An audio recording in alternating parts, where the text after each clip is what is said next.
Friends, today we're coming to you with episode 155. And on today's show, we brought on best-selling author, we brought on pastor, and we brought on the digital influencer, Mr. Mahiri Takai. You'll be blessed by this interview, and I know you're going to enjoy it. So let's go ahead and hop in today's Feature Friday episode with Pastor Mahiri Takai. Welcome to the Speak Your Success podcast.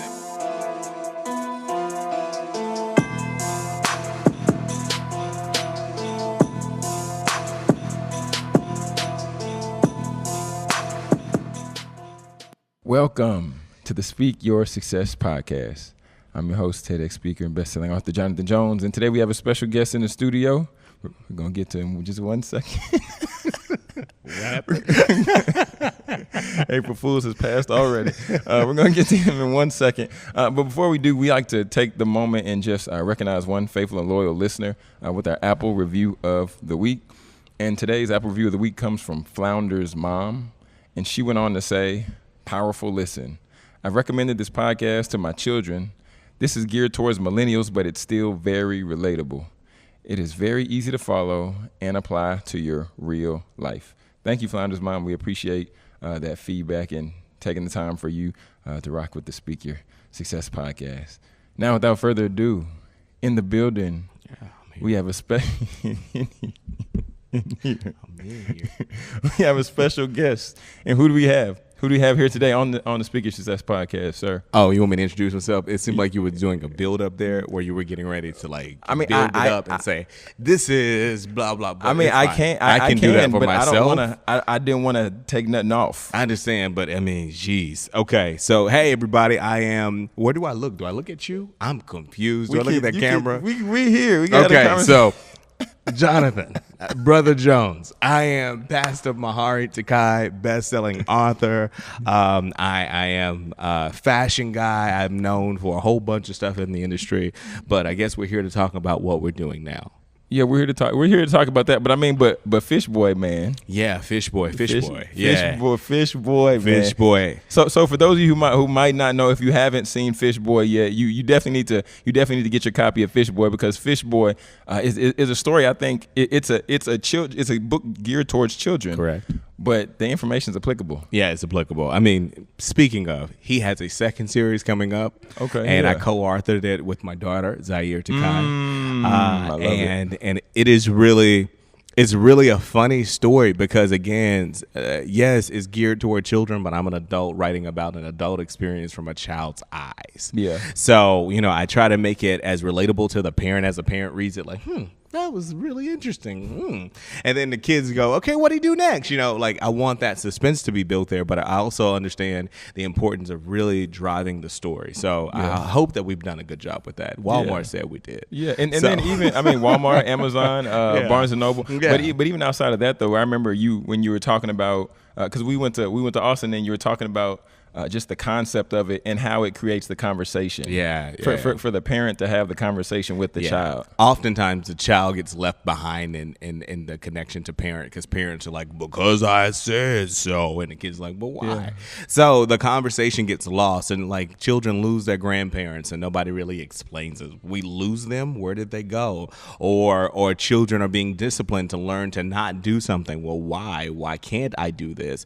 And instead of it just being because of parent says so, it is greater for the child to be able to walk through the dynamic of a story and find it relatable. And now the mom or dad gets the opportunity to say, well, if you notice, this happened in the story, but the consequence of what he did led to this. And so now children looking and reading that story can now go, oh, I get it. Connect the dots. Yeah, connecting the dots. Mm-hmm. Yeah. Mm-hmm. And I think that's really even great, because just like you said, you talk about the consequence in the story, because sometimes I think, well, in today's society, there are a lot of people who might act, or children who might act and not understand that a consequence comes just because you're angry, just because you're mad. Right. That doesn't negate the consequence that's going to come with those actions that follow. Right now, I'm the father of a 2-year-old and a 7-month-old, and a 2-year-old is at this place where I mean, I can say stop. That doesn't mean he will stop, you know? And as a parent, sometimes we also have to understand in our levels of discipline that maybe at this moment, what I'm saying is not applicable to his understanding. Yeah, it registers, but he's still 2. And so there's certain areas where I can get him to stop in an instant. And then there are others where I have to recognize that maybe he's not computing what I'm saying. So that is a difficult conundrum to figure out as a parent. But I mean, we all fall. And then okay, so now we're talking about parenting. Can you talk a little bit about that? How was that transition for you? Because before like you said, you were in the fashion industry, New York Fashion Week, going across the world and modeling before that, and the fashion line, the 3-4 seasons. I think it was 4. I have no idea. Maybe it was 3. It was 3 or 4. We'll just go. We'll leave it 4. where it is. Yeah. And then now. Then now we're in Dallas, you know, stapled. Yeah, I'm not going anywhere anytime soon. I guess I would have to take a moment of silence for, you know, the old me, because the reality of it is I never wanted children. My wife and I never wanted children. We've discussed it several times. And the craziest thing is, like, we would talk about it and we were like, no, we good. You know, let's take a trip. And then my wife got deployed to Romania, and she was gone an entire year, and I felt like my life was over. Like, I was depressed, bro, because I built an identity outside of someone for so long, and then I finally built an identity with someone. And then the craziest part about being in a marriage is, especially as a man who fully loves their mate, or a woman that fully loves their mate, what happens is you give so much away of yourself because you're trying to make sure you make space for them.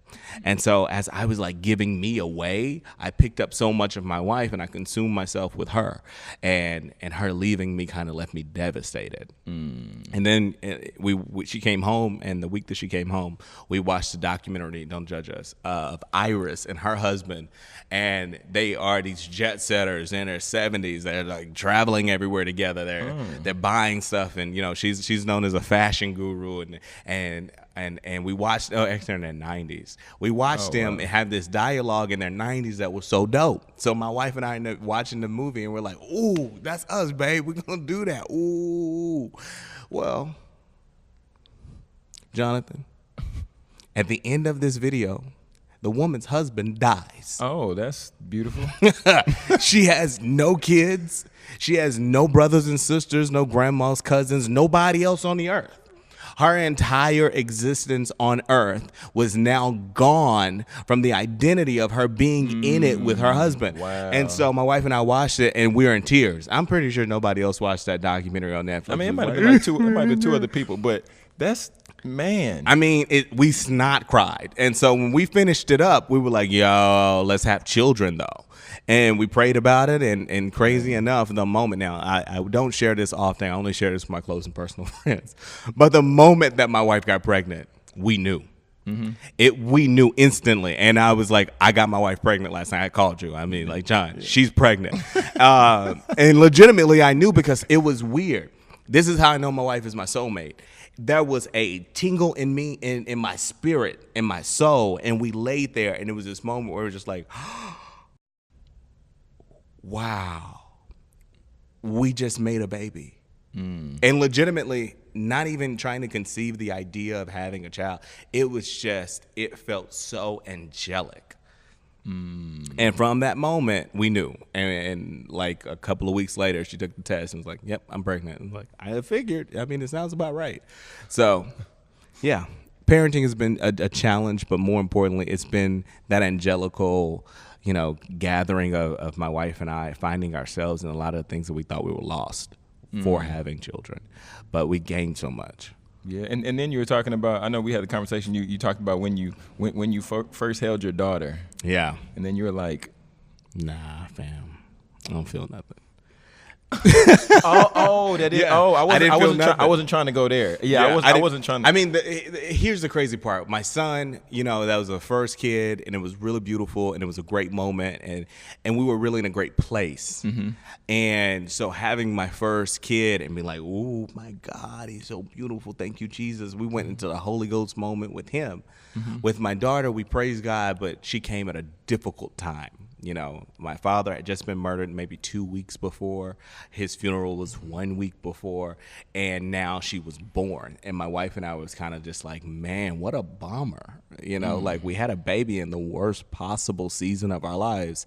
And not to make it grim, but it just was a weird place for us to connect with her. And it took about 6 months. She's 7 months. It took about 6 months for me to really build a connection with her because I was still dealing with my grief. And I think this is a good important point right here. Message, if you don't take the time to really heal you internally, you will never be able to extend your love beyond yourself. So if you never really fix what's hurting in you, it doesn't matter how many children you have, how many people you marry, how many places you travel. Yeah. If you do not heal you, you're not okay for anyone else, period.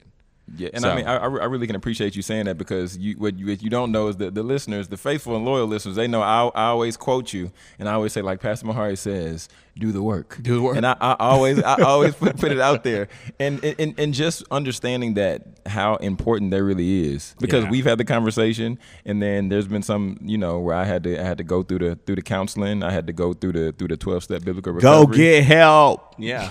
And here's the thing. I mean, in society, we feel like, okay, well, that's white people stuff. I hear black people saying it all the time. My goodness. Yeah. Well, you do a lot of stuff for the culture. Why not check on your mental health? If you're saying you're doing it for the culture, go get you checked out. Go make sure your mind is right. Because at the end of the day, you're trying to create something that is going to connect us generation to generation. But if our generation does not consume the understanding of mental health, then we're just going to recreate a pattern of the same systemic and society-driven madness where we tear down our community because we cannot appreciate one another because we don't know the value of needing help. Yeah, and even just piggybacking off that, the episode I did a few weeks ago, I talked about why so serious, and I talked about how you challenged me, and you're like, "Hey, man, you can't take yourself so serious." Right. And then I didn't talk about it, but now as I'm thinking about it, how there have been times where we've gone different places, like at Bible study last Tuesday, and we went and rode scooters around downtown Dallas. Right. And then other times where we went to Austin and went to Philadelphia. Like there were different times where it was just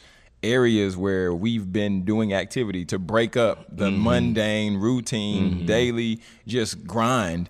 I agree. Because when we get caught in that, then what? Then it shuts down. Where do you break free? We find peace. I don't mind being 5 years old. You know that. That's one of my messages. Be 5 for a minute. And people ask all the time, why are you so excited? Why are you so happy? I'm happy. I don't drink. I don't smoke. I feel good because I am good. And at the end of the day, I rehabilitate myself through being happy. And happiness is not something that I get from my wife. It's not something that I borrow from an environment around me. Happiness is happening within me. And as long as I'm in control of what's in me, then that means everything around me will be happy too, because I absorb and I share that with everything around me. People pick up that and say, oh man, you happy? I can get happy. Yeah. So, I mean, if we're at Walmart together, be prepared to get hit in the head with a beach ball. I'm going to throw it at you, And, I'm going to challenge you to a race in the middle of Times Square. I mean, I'm that guy, but I'm not childish. I've learned to not. I learned to be kid-like and not be childish, because there's a big difference. Yeah, talk about that. That's just a whole nother situation. Being childlike is an appreciation from being able to understand happiness. Children understand happiness because they create it in themselves. They don't need nobody to really get them anything. They can take a stick, a box, a piece of bubble gum, and have a great time. A lovely time. And so childlike means the ability to create and store or restore happiness in you.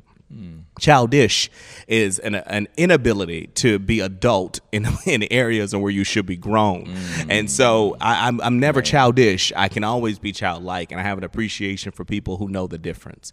Because you hitting me or chastising me or talking down to me, and this is what we do in our community. What we do is I'll tear you down and say, ha ha, I'm joking. What's up, ugly boy? I saw your little job. Oh, I saw that little interview you did. Oh, I saw that little car you got. Yeah. Well, that's you being childish, because now you have to tear me down to make sure that you lift you up. And so in our community, that's one of the heavy things that we do that I know is a mental thing. We destroy other people on our way of being built up to ensure that we're up and they're down. So don't stabilize yourself on tearing me down, because I can guarantee you I won't give you the opportunity to do that to me again.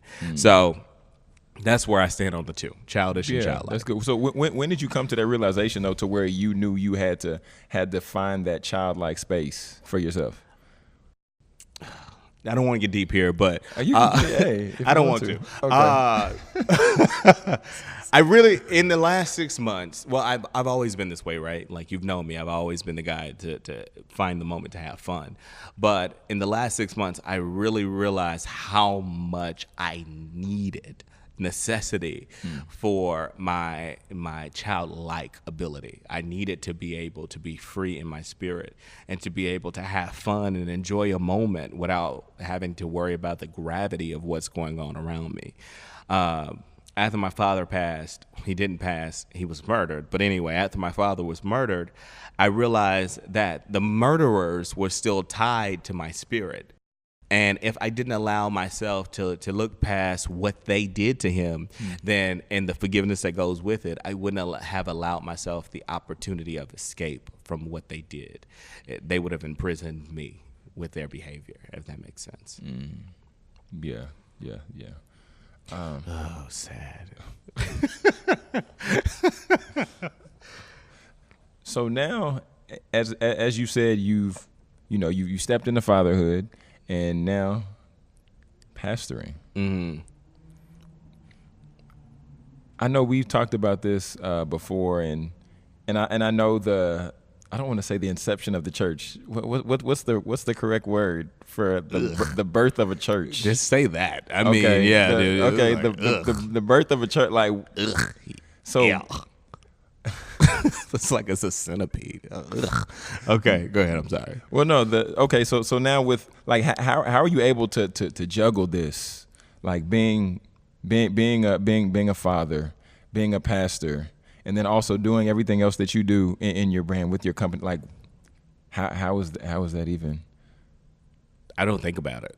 I think that's the coolest part. It's like it doesn't feel like a new job or like something new as a responsibility. It's more like, yeah, it's Sunday. You preach, like, I mean, it hasn't become anything that feels like a added weight. The church, the people, we've grown a church. We didn't have anything to do with it. God has grown a church in this experience where people have been drawn to what he was doing in the church. And more importantly, the people who've come were able to see what he was doing with us outside of the church. So I think as long as I'm still being genuine to who I am, people are still drawn to God's church because they can see what he's doing through me. They can see what he's doing through my actions and what I say and what I do. And I don't feel responsible for having to pitch people into Christ. It's just like, yeah, we're here. You want to come to church? Yeah. Come to church. So it hasn't felt like a responsibility. It's just been a really dope experience. Yeah. And I'm also, I just want to put this out there too. Just want to throw a slight curveball, not really curveball for you, but the people might know, people might not know, because some have or maybe have not attended Activate Church, which is in Dallas, Texas, 211 North Irving, second floor, 12 o'clock every Sunday. We got brunch waiting for you. Yeah, we'll keep it hot for you. But I also want to just ask you, because I know that in our time when growing up, church was done a certain way. Ministers wore suits. Ministers wore ties. Some of them might put on their best suits. You look like a preacher. Yeah, you got your church shoes on. Church shoes. But it's Thursday. Right. I'm going to a job interview and these are dress shoes. Is church shoes a thing? The stigma of it all.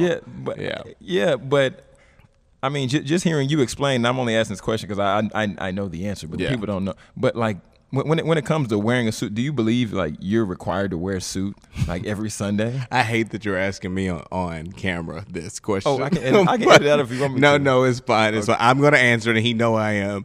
The thing is, I feel that, first of all, I don't need to have on a 3-piece suit to push people into Christ or to tell somebody about the gravity of who God is in our lives, or to read a scripture and tell you how this relates to where you are. So no, I don't feel like there's a requirement for a suit. I also don't feel judged by people who feel like they need it, because some people do need the experience of feeling like what Papa used to do or what Uncle and whoever used to do. Some people need that. I'm not going to do it. I'm not going to conform to that behavior, because once you do, it's a contaminating of the mind. I have to always be dressed up for you to receive the word of God, or I always have to be dressed or looked a certain way in order for you to be able to receive what God is saying through me. I'm a vessel, and as a vessel, sometimes I have to speak when I'm in my pajamas. Sometimes I got to speak in basketball shorts. I mean, I doubt that God is not going to use me if I'm not in a suit. So, I mean, I don't feel like I'm responsible for that. And I had to forgive myself for it, because you asked me that question and it made me mad, because I was like, John, I don't always have to have on a suit, but you didn't ask that. You said, do you feel like you should be dressed up more often?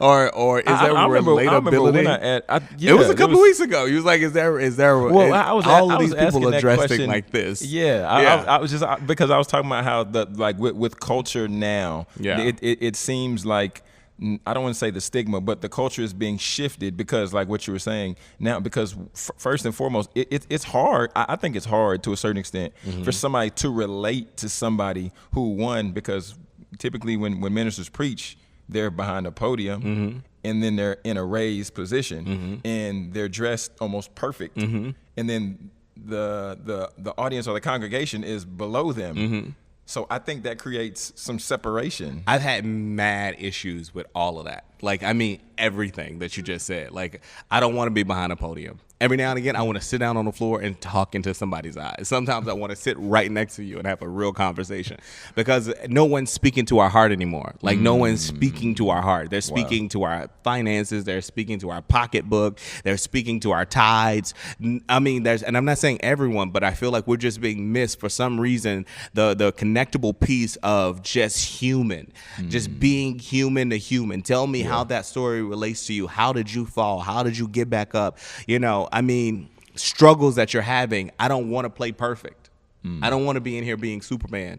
And when I fall, people be like, oh, the world crumbles. How he did that. If he fell, I can't, man, I don't have no chance. I'm a dude that God used to do the word, and that's pretty much it. And every now and again, I have to remind myself I'm a dude doing the work of God. That's it. I'm not removed from anything else. I just choose to make better decisions just because of where I want to be in my relationship with God. And that's just it. I mean, it doesn't make me better or worse than anybody else. It makes me a dude who wants more. That's good. Yeah, that's good. Well, amen. Okay, so now we'll just transition, because so we talked about you. Well, so at one point you modeled, then you had your fashion lines, the best-selling book, and now pastoring. Oh yeah, and now fatherhood, and now so now what's going on now? What are you up to? Okay, so I keep bringing up this one thing, like Dad died. And so my dad dying was devastating, right? You were there. It was really devastating. And more importantly, it was just such a shock to my spirit. And what happened in that moment was this level of, I guess I'll use inception here. Insert inception. There was this moment of inception where I realized that no longer does what I did fit who I am. And I realized I was doing this because this was a relatable place for my father and I. Like, this is where we connected in the fashion space. I got an accomplishment. He says, all right, son, good job. I'm so proud of you. And I say, yay, Dad, I pleased you, And we were rebuilding a relationship. So those moments were pivotal for us over the last 5 years. Definitely. And so now it was after he passed, so it was kind of like, well, I don't even want to do this anymore, like at all. Like, I don't even have a passion for it. I don't have a reason for it. What do I do? And so greatly, God had already started to change my life through my Instagram, where he allowed me to be financially stable through social media. And so I started to, ask people, if I do classes, if I were to show you how to take trips for free and to go here for free or to get paid to post, how many of you will do it? And people were like, show me. So we did the classes, sold out. We did another one, it sold out. We did it in LA, sold out. We did it in New York, sold out. And what I saw from that experience is that there's a need for what we were offering, and that it was an opportunity for me to shift into a new atmosphere, but more importantly, not by my own terms, because in fashion, everything was it was me. It was a self-indulgent platform. People are praising you and telling you how great you are, or lifting you up and patting you on the back. But in this space, I get to take somebody who had a dream or an idea but didn't know how to execute it in a certain realm, and now I get to highlight what they do and catapult them to the next level based on the experiences that I've had and the knowledge and wisdom that has been created through that. So I'm grateful that that kind of happened, but that's where I am now. So I have a thing called the Art of Digital Influence, and the Art of Digital Influence AOD is classes. We have classes where we have 6 months courses where students can sign up for 6 months, and they'll have a 6-month curriculum. They have a graduation ceremony, and then I have a giant 14,000 square feet co-work spaces and membership program that we offer for entrepreneurs to do photos, to do videography, to do whatever in this space. You rent it out, and you know, I also rent this space out. Hey man, it's for rent. But at the end of the day, you know, like I created this thing that I saw is huge, which eventually got us up to TSU, got our curriculum into the school, and got me an opportunity to actually be a professor to teach it to people. So, you know, like this is a program that has these legs that are kind of carrying us along the way, where Google is calling, and Reebok is calling, and Adidas is calling, and the Dallas Mavericks are calling. Like these opportunities that would have normally just not been available had there been no social media has now opened up doors for me and everyone else that is coming along that journey with us. That's awesome. Thank you, brother. And this is a lot of space in here, man. It's a lot. People can't see this behind the camera, but we could run a mile. It's room. It's not even for it's cross country up in this piece. Yeah, man. This is a situation, and it's a lot of space, but we're doing some dope stuff here, and we haven't even gotten started. So yeah, man. If you have not. Well, first, I want to encourage the people to come to 211 North Irvay and just get the experience of the Holy Spirit in this place. In the place, yeah. First and foremost, and then definitely come check out the space and then get connected with AOD. AOD, yeah. AOD, man. So Activate Church also happens in this place every Sunday and every Tuesday. We are in here. Worship is real. Like, it's real in here, John. Man. Like, you know, you've been some places where you're like, well, I'll lift my hands because the praise and worship leader told me to. But in here, it's like an experience that draws you in, and you don't really want to be in here. But then you be like, all right, well, my hands are up. What happened? It just happens. Yeah. So no, you're definitely right. Especially because sometimes, you know, the weight of the week. Yeah. Like sometimes the weight of the week, we should pray it away. We should pray. We should. There's a lot of things we should do. Yeah. But then we come in still heavy. Yeah. And then it's like, yeah, the praise and worship comes, and then you just start. Right. And by the time the sermon comes, you know, it's fun. I don't feel like I'm preaching to a bunch of rocks, you know. I feel like it's a bunch of people that are ready to receive a word, and by the time that word comes out, it's kind of just like, all right, well, he's explaining it in a way that's speaking directly to me. It makes sense, it's relatable, and he shows me how applicable that one message is to right now, relevance to today. Yeah. So, I mean, I thank God for making it as plain as possible.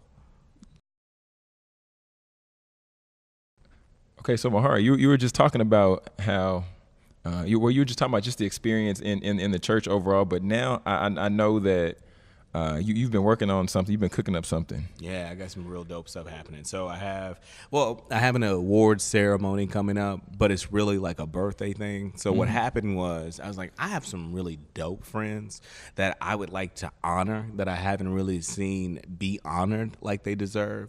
So I would like to have an event that honors these people, but on my birthday. So, and then after I did it, I said, you know what? I think this should be a thing. Like, I think that this is a thing. So I created the DIAs, which is the Dallas Influencer Awards. And it's my opportunity to expound that grace that has been given to me and show appreciation for so many of the artists and entrepreneurs that we have in our city that use social media to kind of grow their businesses and to continue to expound what they're doing. So April 18th at the Angelica Film Center, I'm hosting my first DIA event. Okay, April 18th at the Angelica. That's the one over off of Mockingbird. Mm-hmm. Okay. Yeah. Excellent. And if people want more information, or how can people follow you? Just so we have that out there. So on social media, it's Mahiri Takai everything. MIMAHIRITAKAI on everything. And then my website is maharitakai.com. And then if you wanted to get more information about the event, I guess the best way to do it is to follow Art of Digital Influence on social media or AOD on social media. Okay, cool. I'll make sure to add all that down in the show notes. We'll have all the links. We'll have everything directed so people will know exactly where to find you. Amen, brother. Thanks, man. So now we're gonna go ahead. And do this segment I like to call 5 words. All right, let's do it. Okay, and 5 words is where you get the opportunity just to describe yourself in 5 words. Man, that sucks. Okay. Okay. Explain myself in 5 words. 5 words. 5 words. Funny. Funny. Intelligent. Witty. Clever. Patient. There it is. Oh, you're not patient. That's not funny. As an inside joke, that's not funny. He's actually very patient. Yeah. He's actually very patient. Oh, I know I am.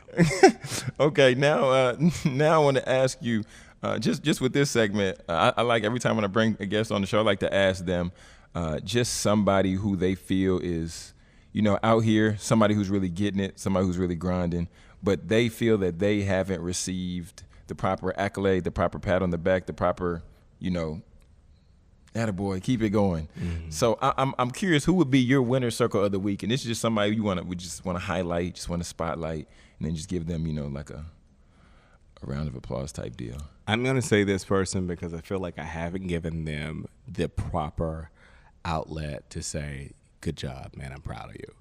Brian Millage. So Brian Millage is like my best friend, one of my brothers from way back when, and I feel like he's been doing this movement with this men's movement here in Dallas and like styling and killing it, and I don't feel like he gets a lot of the accolades that he deserves.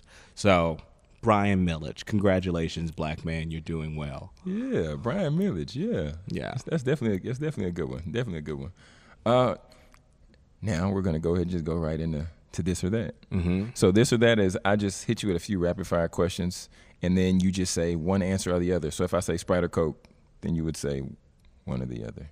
If you say Sprite or okay. Yeah. It sounded like you said Sprite or Coke, and I was like, I don't even know what that is. Okay, got it. Got it. Yeah. Okay.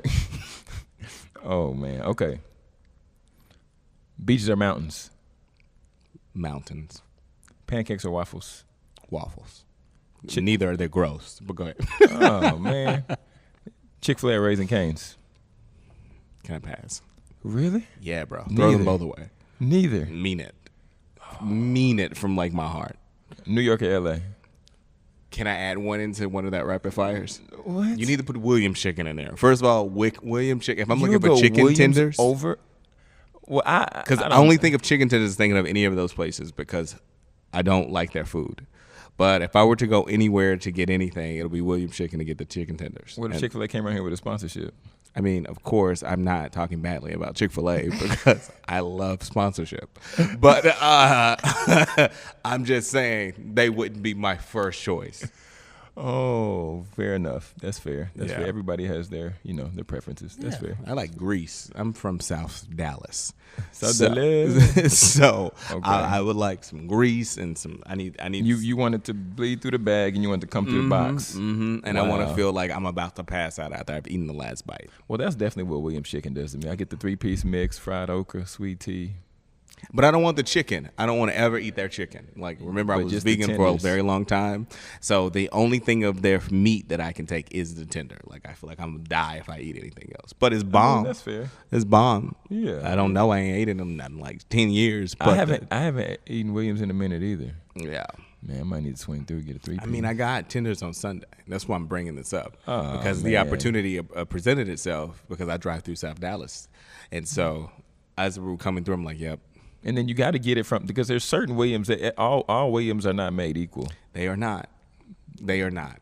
Yeah. It's a However, difference. I will It's never a get the difference. tenders from over here again, from South Dallas side. It's just they're not made the same. Well, Chicken sometimes tenders they get supposed lazy. to be this big Sometimes right they here, get lazy with the and with you're frying supposed to stuff, be able too. to eat one tender for 2 days. I mean, that's supposed to happen, but it didn't.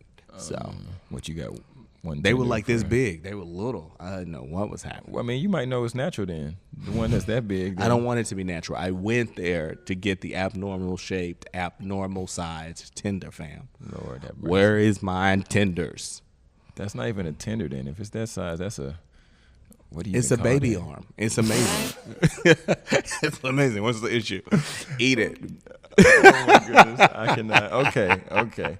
Oh wow. Okay, so now now it's the part of the show where now we just give you the opportunity just to leave a final thought with the people. If there's somebody out there who we'll just say this is somebody millennial age. We'll say they're around like 25, and we'll say they're just trying to figure out life.